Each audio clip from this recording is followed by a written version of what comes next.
Oh, hello, and welcome to another Spirit Snapshot here on the Rock Gut Review. I'm your host, Ed O'Mara. I tried to get Erica on this episode, and she refused. She says she doesn't like to try new things. So if you want her on the next Sherry-related episode, which will be in a week, make sure you tell her down in the comments, and we're all going to peer pressure her to get on here and drink some sherry with me. Cool? Cool. But this is the start of our mini-series on fortified wine, specifically sherry.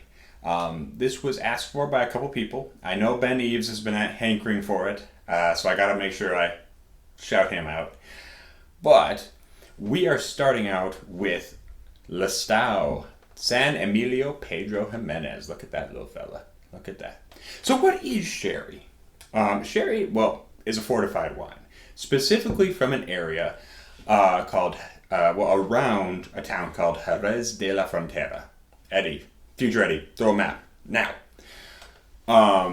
So you can only call it sherry if it's within the Jerez de la Frontera area. And unlike other wines where, much like beer, where you take a grain and you ferment the sugars, you're just taking you're taking grape juice and fermenting it, and you're making a wine. There's an extra step with these ones, though. With a fortified wine, you're actually adding a distilled spirit to it. So way back when the Moors conquered southern Spain, they brought along distillation. And the Spanish had been making wine since forever. I mean, since the Phoenicians showed up back in 1100 BC or something crazy. But the Moors brought distillation. And so they were able to start adding brandy to their wine, which made it last longer, made it less likely to spoil, and also changed the flavor. So, with most sherries, you're fermenting your wine. Sherry is made from white grapes. This one's made from a specific white grape, which we'll get to. But with most sherry, what you're doing is you're fermenting your wine, and then you're adding grape spirit, like a clear grape spirit, after the fact, before you start aging it. And depending on how much grape spirit you add to the wine, it changes the way it ages.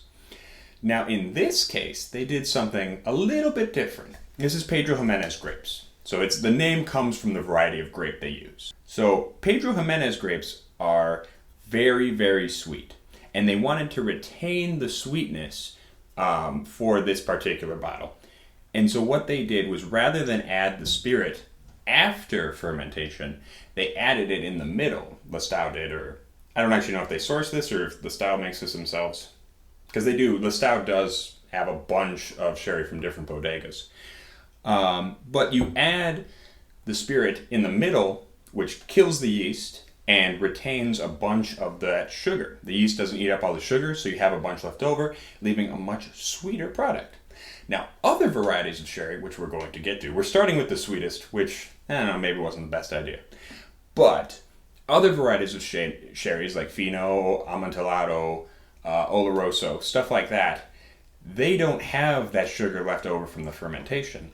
So they start out much drier. If they have, any sweetness, it's coming from the aging process rather than from the fermentation. But let's get into this Pedro Ximénez. Oh yeah.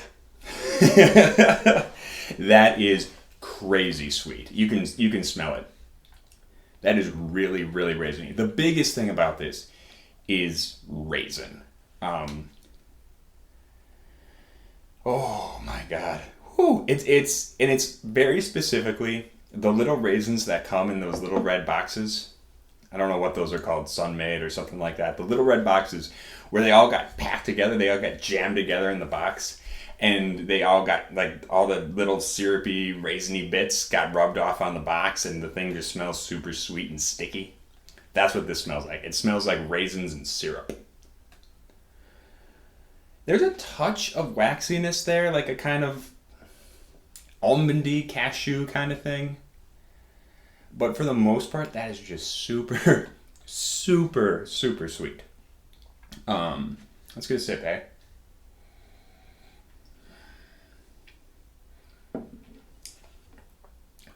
Oh yeah. It's like if you made grape juice out of raisins. This is coming in at 17% alcohol, which is pretty light on alcohol for me coming as a spirits drinker. But even still, even if with it being lighter, I really don't taste any alcohol. Now, the thing about this is, it's aged in a solera system. So a lot of you are probably familiar with the solera system, where you're taking young barrels, that's your first row, your first scale, and then you're taking a little bit out of the young barrel, putting in the older barrel, taking a little bit out of that barrel, putting in an even older barrel, down the line. And so when you bottle, you're taking it out of the oldest barrel. So it's going to contain some old stuff, some medium stuff, some younger stuff. So there's not really an official age on this. It's really just an average of all those barrels. And we're going to talk a little bit more about the specifics of barrel aging sherry, because for other varieties especially, the way you age it is really what defines the category. At least in the big part of it. Because oxidation, the level of oxidation and how you control that really does change the category of the sherry. Yeah, this is really sweet. Dates, raisins, really big, dried, dark fruit. That's what you're getting with this. I'm not getting as much of the nuttiness. On the finish, there's more nuttiness. There's more, like I say, cashew, almond.